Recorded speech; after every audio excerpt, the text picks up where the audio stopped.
Hey, what's going on? It's Dr. Bob. Hey, for those of you that have kids, you can relate to my next story. My two kids, Andrew and Anna. So Andrew is 8, Anna is 5. They need to have equal amounts of everything. I'm talking down to the tiniest morsel of food. They compare each other and look, and they need to have the exact same. If one gets something, the other one has to be guaranteed that they are getting the same thing. I've tried to break this, but it's a really technical thing to break, and it's starting to drive me nuts. All those parents out there can say amen to that. So I wanted to give you this analogy. In our spines, I've talked a lot about in the neck and in the low back, there's a forward curve that should be about 45 degrees. Now, excuse my awesome artwork here, but this is kind of representative of the vertebrae. You can obviously tell that is a skull.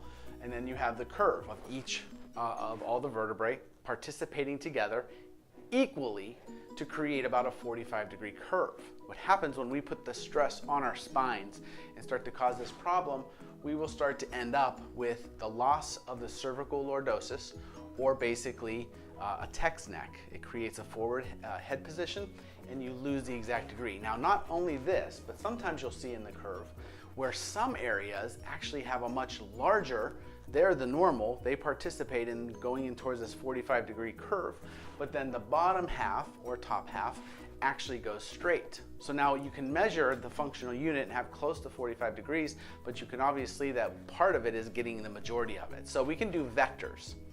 So I hate physics, but I understand this. So vectors, if we basically extended the back part of each vertebrae up, you would see that each part of the vertebrae participates equally in creating the exact curve of the 45 degrees.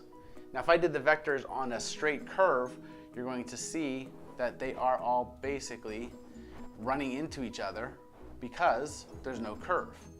Or if we had some that had the curve and then the others didn't, now we'll see this, where we have a huge difference between this vector, but all the other ones are straight. So your vertebrae, moral of the story, are basically like children. They all want an equal amount in whatever you're giving them, so they should each participate equally into the overall curve of the spine. Due to the stress that we create and creating the subluxation and the alignment of the vertebrae and the compensation that happens over time is what creates this problem, loss of the curve. Certain areas have a more drastic loss of this exact curve, and other areas have to do more. So if you have questions on your x-rays, if we can explain this further or draw the vectors for you, please let us know. We'll spend that extra time with you. Or maybe we have not updated your x-rays in a long time because you've been a patient even from the other clinic where I didn't have x-ray. I will do that for you for free to get the x-ray to see if all of your kids are getting each an equal piece of the treat that you're giving them. So we'll talk to you soon. Thanks.